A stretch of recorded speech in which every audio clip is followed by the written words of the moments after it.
Mga ka-creepy Pinoy, ako si Baltazar at maligayang pagdating sa ating munting sulok ng lagim dito sa YouTube. Maraming salamat sa inyong patuloy na pagsuporta at pagtangkilik sa aking mga kwentong nakakapangilabot. Kung bago ka pa lang dito sa ating channel na Creepy Pinoy Stories, huwag kang mag-atubiling pindutin ang subscribe button at i-ring ang notification bell para lagi kang updated sa mga bagong kabanata ng katatakutan na tiyak magpapabilis ng tibok ng iyong puso. Sumali na sa ating lumalaking komunidad ng mga mahihilig sa mga kwentong kababalaghan at misteryo. Huwag kalimutang i-like ang video na ito at mag-comment ng inyong mga reaksyon at sariling karanasan sa mga kababalaghan. Ngayong gabi, ihahatid ko sa inyo ang isang kwentong magpapakilabot sa inyong mga balahibo at magtatanong sa inyong isipan, ano nga ba ang misteryo sa Paskong gabi? Sumama kay Gabriel, isang masipag na empleyado, sa kanyang biyahe sa isang malamig na Disyembre kung saan ang bawat liko ay nagtatago ng hindi maipaliwanag na pangyayari. Sa ilalim ng berdeng liwanag ng buwan at sa gitna ng mga aninong nagbabantay, magsisimula ang kanyang paglalakbay sa isang bayan na puno ng palamuting pampasko na may mga matang tila nakatingin sa kanya. Ano ang kahulugan ng mga mahinang bulong na naririnig niya? Sino ang matandang lalaki sa gasolinahan at bakit tila robot ang mga tao sa tindahan? At higit sa lahat, ano ang lihim na dala ng sanggol na may berdeng mga mata? Samahan ninyo akong alamin ang mga sagot sa mga tanong na ito at marami pang iba. Tiyakin lamang na nakalak ang inyong mga pinto at bintana at maghanda sa isang gabi ng kababalaghan dito sa Creepy Pinoy Stories. Tara na't simulan ang ating paglalakbay sa misteryo ng Paskong gabi. Sa ilalim ng mapanglaw na sinag ng buwan, si Gabriel, isang masipag na empleyado, ay nagmamaneho ng kanyang lumang sedan sa kahabaan ng isang liblib na kalsada patungong silangan. Ang malamig na ihip ng hangin ay pumapasok sa bawat siwang ng kanyang sasakyan, nagdudulot ng kakaibang kilabot sa kanyang katawan. Sa kanyang dashboard, kumikindat ang isang maliit na rebulto ng Santo Niño na tila ba sinasamahan siya sa kanyang paglalakbay sa gabing ito ng Disyembre. Sa labas, unti-unting nagiging masukal at masikip ang daan at ang mga puno ay tila ba mga aninong nagbabantay sa kanyang paglalakbay. Ang mga sanga ay kumakaskas sa bintana ng kanyang sasakyan, nagbibigay ng nakakakilabot na tunog na nagpapataas ng balahibo sa kanyang batok. Habang nagpapatuloy si Gabriel sa kanyang pagmamaneho, napansin niya ang kakaibang pagberde ng liwanag ng buwan, na tila ba may kakaibang enerhiya ang gabing iyon. Nagsimula siyang makarinig ng mahinang bulong na hindi niya matukoy kung saan nagmumula, na parang mga tinig mula sa kabilang mundo na bumubulong ng mga salitang hindi niya maintindihan. Sa pagitan ng kanyang pagod at ang kakaibang pangitain, naramdaman ni Gabriel ang isang matinding pangangailangan na makarating sa kanyang destinasyon. Ngunit ang kalsada ay tila ba walang katapusan at ang kanyang sasakyan ay lumalangit-ngit sa bawat liko, na para bang may ibang puwersang nagpipigil sa kanya na umabot sa kanyang tahanan. Sa kanyang paghahanap ng mapapahingahan, nakakita si Gabriel ng isang lumang karatula na may nakasulat na gasolinahan, Ibil Kilometers, at isang nakakatuwang trivia tungkol sa pinakamalaking vacuum cleaner sa bansa. Nagbigay ito sa kanya ng kaunting pag-asa na makapagpahinga at makapagpakarga ng gasolina. Ngunit sa pagpasok ni Gabriel sa bayan, napansin niya ang mga palamuting pampasko na nagbigay ng diwa ng kapaskuhan. Ngunit may kakaibang pakiramdam na bumabalot sa bayan. Tila ba ang mga palamuti ay mga mata na nakatingin sa kanya, nagmamasid at naghihintay. Sa gasolinahan, isang matandang lalaki na may malalim na mga mata ang sumalubong kay Gabriel. Habang nagpapakarga ng gasolina, napansin niyang sobra ang singil sa presyo, ngunit pinili niyang huwag nang magreklamo upang makapagpatuloy na sa kanyang biyahe. Ang mga mata ng matanda ay tila ba may itinatagong misteryo at ang kanyang tingin ay nagdudulot ng hindi maipaliwanag na kilabot. Sa tabi ng gasolinahan, may isang tindahan na nag-aalok ng iba't ibang pagkain, ngunit may kakaibang amoy na hindi maipaliwanag. Ang mga tao sa loob ay hindi nagpapakita ng anumang emosyon na tila ba mga robot na gumagalaw.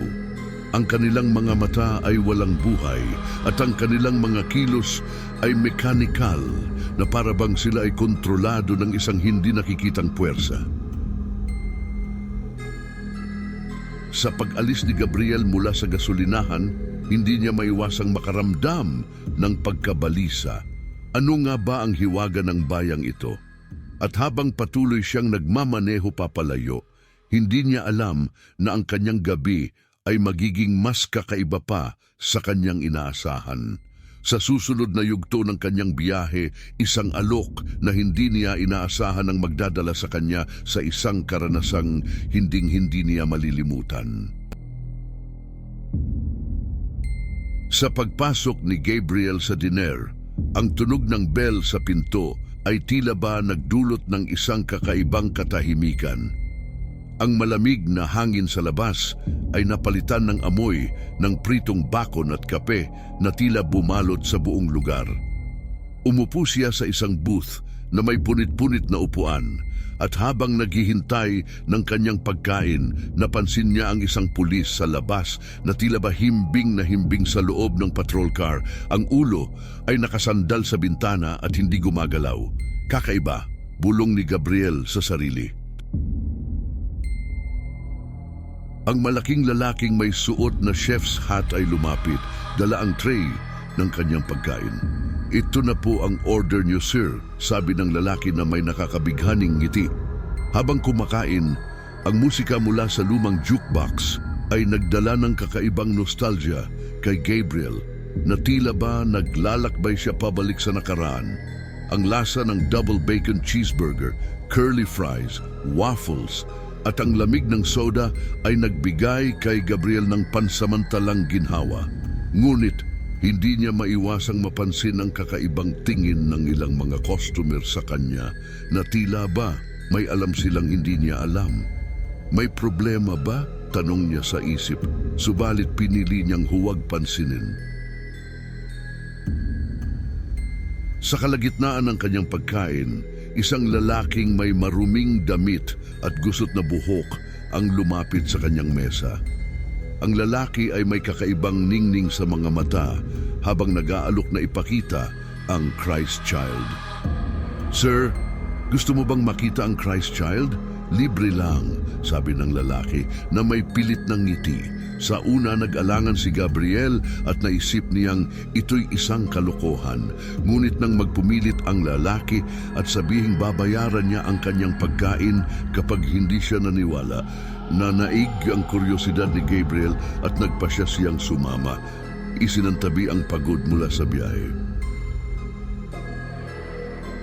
Habang naglalakad sila palabas ng diner, napansin ni Gabriel na tila ba nagdilim ang paligid at ang mga tao sa loob ng diner ay tahimik na nagmamasid sa kanila, na tila ba may hinihintay na mangyari.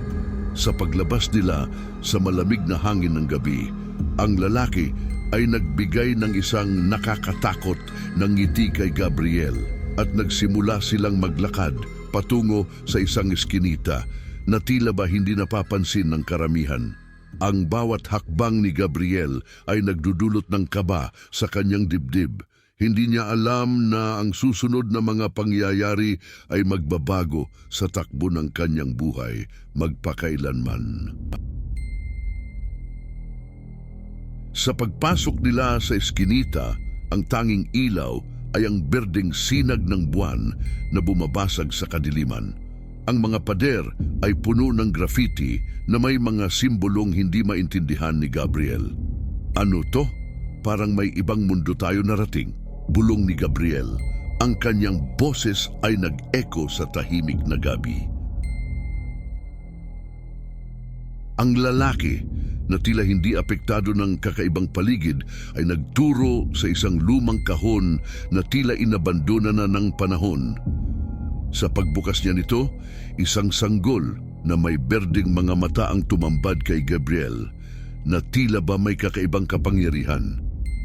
Anak ng hindi makapaniwala si Gabriel sa kanyang nakikita. Bakit may sanggol dito? Sa sandaling iyon, naramdaman ni Gabriel ang isang hindi maipaliwanag na kapayapaan at kalmado na para bang lahat ng kanyang mga problema ay nawala. Ang sanggol ay tila ba nagbibigay sa kanya ng isang mensahe na hindi niya maintindihan. Ang mga mata nito'y kumikislap-kislap na parang mga bituin sa kalangitan ng gabi. Anong ibig sabihin nito? Tanong ni Gabriel. Ang kanyang tinig ay puno ng pagtataka at takot. Ngunit sa likod ng kapayapaang ito, may isang bagay na mas nakakatakot ang nag-aabang. Sa gitna ng kanyang pagkamangha, biglang nagbago ang ekspresyon ng lalaki. Nang mapatingin si Gabriel sa kanya, siya ay biglang inatake. Ang kanyang katawan ay nasugatan ng malubha mula sa isang hindi nakikitang puwersa. Anong nangyayari? Sigaw ni Gabriel habang ang kanyang dugo ay bumabakas sa malamig na lupa ng eskinita. Habang nakahandusay at nagdurugo, napagtanto ni Gabriel na ang sanggol ay hindi isang ordinaryong bata. Ang mga taong nasa diner, kabilang ang chef at ang pulis, ay nagtipon sa eskinita. Lahat sila ay may berdeng mga mata at tila kasabwat sa isang hindi maipaliwanag na ritual. Hindi ito maaari. Ang huling bulong ni Gabriel, ang kanyang paningin ay lumalabo.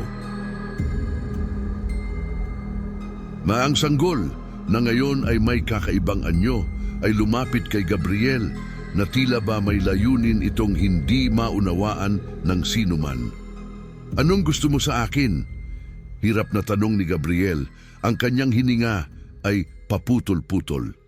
Ito ang huling bagay na kanyang natatandaan bago siya tuluyang nawalan ng malay.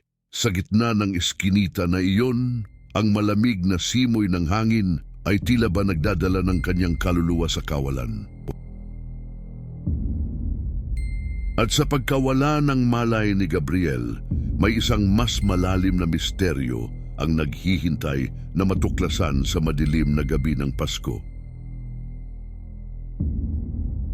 Mga ka-Creepy Pinoy, sa bawat liko ng ating buhay, may mga lihim na nag-aabang. Huwag basta magtiwala, lalo na sa mga gabing puno ng hiwaga. Salamat sa pakikinig. Huwag kalimutang mag-like at mag-subscribe sa Creepy Pinoy Stories para sa mga kwentong magpapakilabot sa inyong mga gabi. Maging bahagi ng ating komunidad ng mga mahihilig sa misteryo at kababalaghan. Hanggang sa muli, mga ka-creepy, mag-ingat at baka sa susunod na kwento, ikaw na ang bida. Hindi ako makapaghintay na makita kayong muli sa susunod na nakakatakot na episode. Magkita-kita tayo sa susunod na pag-upload kung saan mas marami pang lagim ang naghihintay. Magandang gabi o magandang bangungot.